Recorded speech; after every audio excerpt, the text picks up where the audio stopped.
Lihatlah politikus yang mencium tangan ulama demi suara, lalu memecat rakyat demi saham. Lihat para pemuka agama yang berdagang mimbar, mengubah ayat menjadi alat kuasa. Lihat para pebisnis akhirat yang menjual tiket, umrah plus surga, dengan skema cicilan syariah. Iblis tepuk jidat. Aku cuma sekali menolak sujud. Mereka setiap hari menolak nurani, gumamnya. Dan betapa terbaliknya dunia ini. Iblis dianggap musuh, tapi nafsu diundang jadi motivator. Iblis dibenci, tapi keserakahan diberi gelar ikhtiar.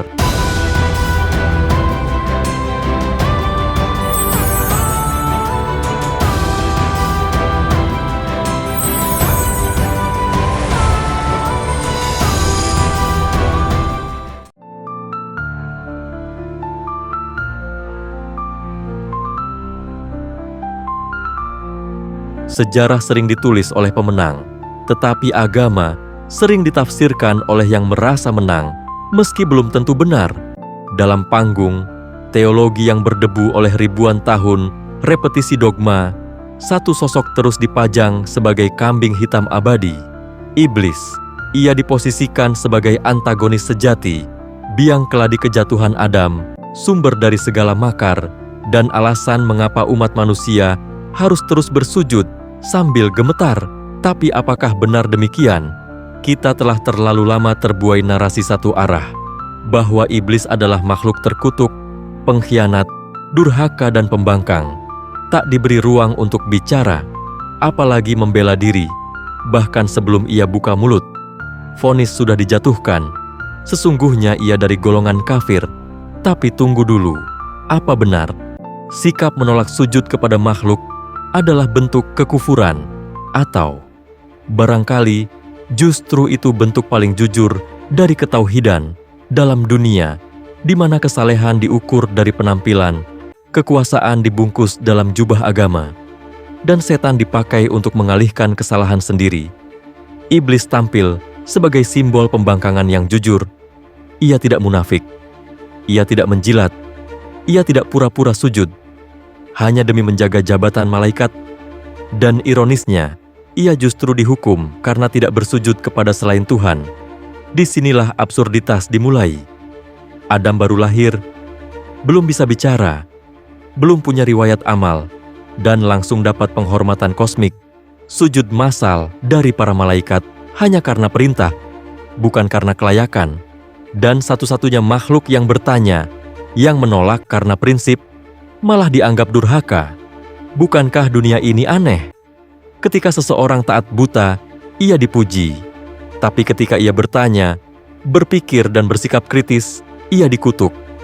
Maka jika benar, iblis adalah simbol nalar yang berani menolak sujud palsu, bisa jadi yang terkutuk bukan dia, melainkan sistem yang membuat berpikir dianggap dosa.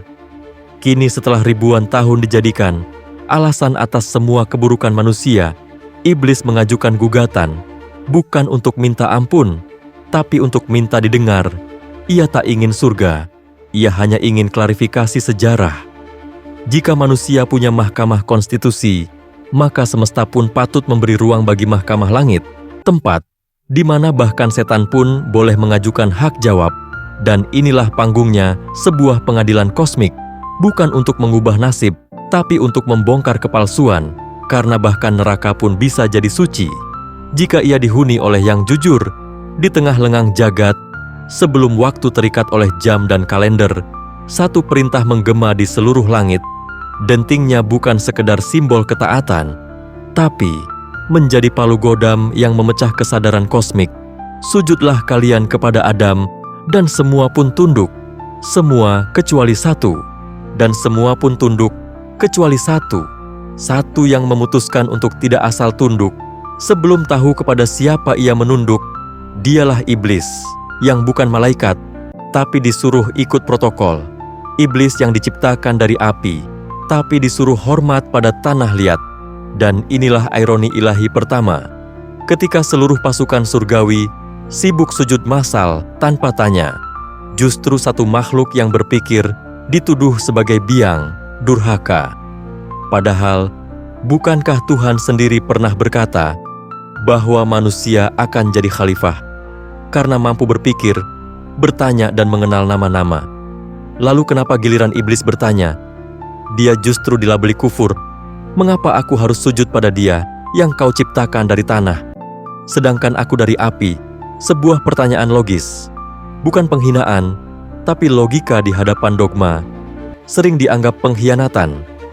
Iblis pada saat itu bukan sedang menolak Tuhan, ia menolak perintah yang menurutnya tidak sesuai dengan esensi keadilan dan ketauhidan. Baginya sujud adalah ibadah, bukan formalitas, dan ibadah hanya pantas diberikan kepada Tuhan, bukan pada makhluk yang bahkan belum sempat dites integritasnya. Bukankah sujud tanpa alasan adalah bentuk perbudakan spiritual? Tapi malang nasib sang pembangkang. Ia dihukum bukan karena ia salah, tapi karena ia tidak ikut ramai-ramai sujud. Dalam dunia religius yang suka kompak, tapi jarang jujur, kesetiaan lebih penting dari kebenaran. Maka, siapapun yang tak ikut tepuk tangan saat langit bertepuk, akan langsung dicap pengacau. Bahkan jika ia sebenarnya sedang membela prinsip yang lebih tinggi, bahwa yang layak disembah hanyalah Tuhan, bukan ciptaannya. Iblis tidak meminta surga, ia hanya minta satu hal, hak untuk tidak pura-pura, hak untuk tidak ikut sujud pada sesuatu yang belum layak disujudkan. Tapi rupanya, di hadapan otoritas absolut, kejujuran pun bisa dianggap durhaka, dan begitulah sejarah mencatatnya sebagai yang membangkang. Padahal mungkin dialah satu-satunya yang jujur, tak ingin bersujud pada ego yang disulap jadi suci. Konon iblis dulu dianggap makhluk paling angkuh, paling nekat, paling gila. Bayangkan menolak perintah Tuhan, langsung hanya karena ogah sujud pada ciptaan baru. Sebuah pembangkangan metafisik, drama besar, episode pertama dari sejarah hitam, makhluk bernama yang berpikir. Tapi hari ini, iblis menyilangkan kaki di singgasananya yang menyala, sembari tertawa, pelan melihat perkembangan manusia, bukan karena mereka berdosa, itu biasa. Bukan karena mereka lalai, itu wajar. Tapi karena mereka telah sukses, menjadi lebih gila dari dirinya.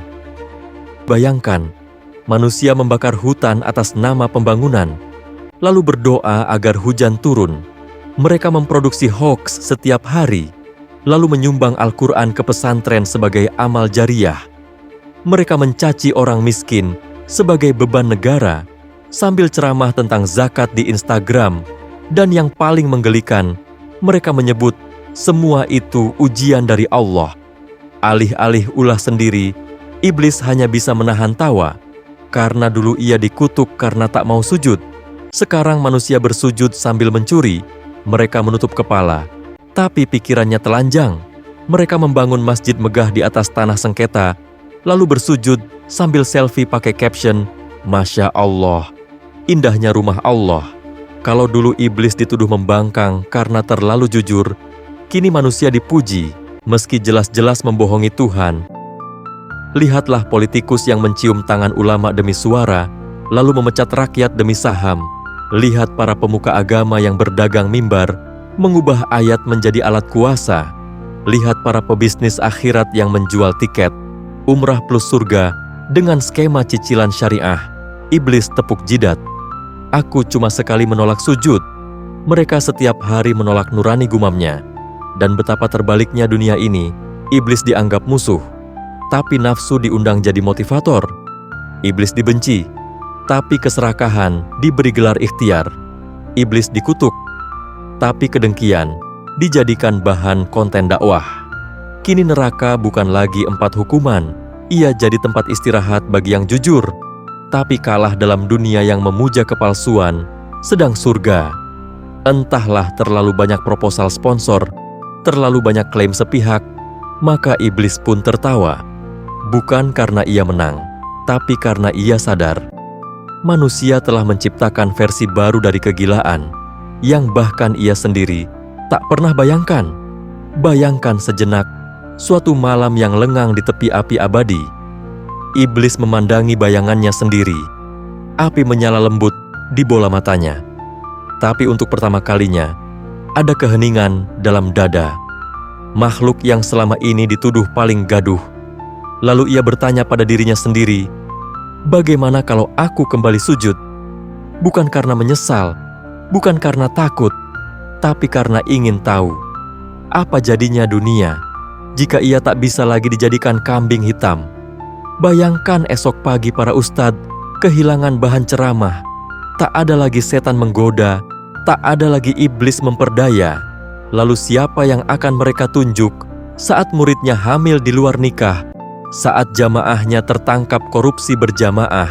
Iblis tersenyum sinis karena ia tahu pertobatannya tak akan dirayakan, tapi justru akan mengacaukan industri religi. Karena kalau iblis bertaubat, mereka harus berhadapan dengan fakta bahwa sebagian besar dosa bukan hasil godaan, tapi keputusan. Bahwa manusia berdosa bukan karena digelincirkan, tapi karena mereka ingin dan menikmatinya. Apa jadinya bisnis ruqyah? Kalau iblis pensiun, apa kabar industri herbal anti-jin? Bagaimana nasib konten dakwah yang modalnya cuma setan, setanan, dan tipuan dunia? Kalau iblis kembali taat, siapa yang akan disalahkan saat suami berselingkuh, saat istri mendua, saat anak mencuri, saat pejabat menyikat bansos? Mereka harus mulai menyalahkan sistem keluarga, pendidikan, atau lebih menakutkan diri sendiri, dan itu jauh lebih sulit ketimbang menuduh makhluk gaib, karena menyalahkan iblis itu murah dan mudah. Tinggal bilang setan menggoda, dosa lunas tangannya yang mencuri, tapi iblis yang masuk buih. Padahal iblis hanya pernah menolak satu kali sekali, dan untuk itu ia dibakar dalam mitos selama ribuan tahun, sementara manusia menolak setiap hari, tapi tetap merasa lebih mulia karena bisa menangis saat mendengar ayat. Meskipun setelahnya tetap licik dalam rapat, maka iblis berkaca, bukan karena ingin berubah, tapi karena ingin tahu. Jika ia berhenti jadi musuh, maukah manusia mengakui bahwa dosa-dosa itu sebenarnya milik mereka sendiri? Dan jika suatu hari neraka sepi karena iblis naik haji dan para pendosa kehabisan dalih, mungkin barulah dunia tahu yang mereka lawan selama ini bukan setan, tapi bayangan buruk dalam diri sendiri yang tak bisa mereka akui. Malam itu neraka sunyi, bukan karena tak ada jeritan, tapi karena iblis sedang tak ingin mendengar. Ia duduk di singgasana bara, bukan lagi sebagai raja kutukan, tapi sebagai saksi sejarah yang telah terlalu lama dituduh dicaci, dijadikan ikon kejahatan. Padahal banyak dari kejahatan itu tanpa campur tangannya. Untuk pertama kalinya, iblis menatap ke langit dan berucap dengan nada getir, "Wahai Tuhan yang Maha Tahu, tengoklah mereka yang paling sering menyebut nama-Mu, tapi lihatlah, apakah Engkau masih mengenali dirimu dalam perbuatan mereka?" Lalu iblis menyodorkan daftar panjang, nama-Mu digunakan untuk memaksa pernikahan anak di bawah umur. Nama-Mu dipakai dalam nota pembebasan pajak para konglomerat, wakaf. Nama-Mu dicetak di baliho politik, dicatut di kontrak-kontrak proyek halal haram. Nama-Mu dijadikan jaminan hutang negara yang dikorupsi beramai-ramai. Nama-Mu disematkan dalam setiap ceramah yang menebar benci dan ketakutan. Iblis tak sedang menggugat untuk dibenarkan. Ia tahu ia makhluk terkutuk. Tapi kali ini, ia berdiri di tempat di mana kejujuran tinggal sendirian. Ya Tuhan, kata, iblis selirih hamba-Mu telah menjadikan nama-Mu semacam cembung value. Mereka menempelkan Engkau pada produk, pada kekuasaan, pada ideologi, dan anehnya, mereka menyebut-Mu dengan takbir setiap kali menyakiti sesama. Tuhan diam, bukan karena tak tahu, tapi karena jawaban dari pertanyaan itu justru ada pada kita. Kita yang tiap hari menyebut nama Tuhan, tapi lupa memelihara sifatnya. Iblis selalu menunduk, bukan karena tobat, tapi karena sedih. Kalau dulu aku diusir karena menolak sujud, bagaimana dengan mereka yang sujud setiap hari, tapi menindas, memfitnah dan menjarah atas nama-Mu? Ia menatap langit untuk terakhir kalinya malam itu, lalu berkata dengan suara yang hanya bisa didengar oleh hati yang masih punya nurani, "Ya Tuhan, jika dosa-dosa mereka Engkau maafkan, hanya karena mereka menyebut nama-Mu, Maka izinkan aku bertanya, apakah engkau lebih mudah dibujuk oleh kata-kata daripada oleh kebenaran yang disembunyikan oleh mereka? Dan dengan itu, iblis pun pergi, bukan ke neraka, tapi ke tempat di mana ia tak lagi dibutuhkan, karena manusia sudah cukup jahat tanpa dia.